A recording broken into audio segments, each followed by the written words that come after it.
আজ তাক বাংলা সরাসরি বলছে, কোনো ভেরিফিকেশন ছাড়াই তারা বলছে যে চোখের খিদে মেটাতে বুকের উপর হাত। অর্থাৎ একটা আজ তাকের মতো একটা প্রথম সারির নিউজ চ্যানেল, তারা উইদাউট এনি ভেরিফিকেশন এত বড় একটা কথা কিভাবে বলতে পারে?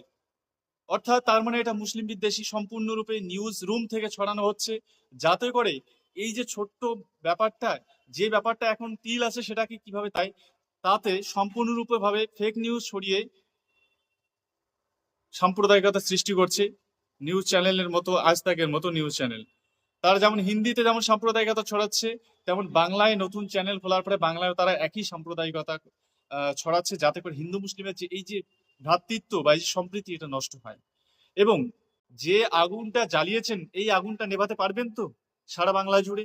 এই আগুনটা যেভাবে ছড়িয়ে গেছে একটা মূর্খ অশিক্ষিত পরিবারের ঘরে পর্যন্ত, কারণ তারা তো ভালো করে নিউজ চ্যানেল দেখে না, তারা যা দেখানো হয় তারাই সেটাই দেখছে।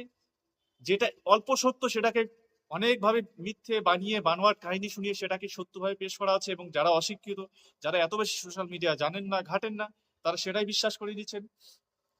এবং এর ফলে কি হচ্ছে না, হিন্দুদের প্রতি মুসলিমদের বিদ্বেষ এবং মুসলিমদের প্রতি হিন্দুদের বিদ্বেষ বাড়ছে। আমি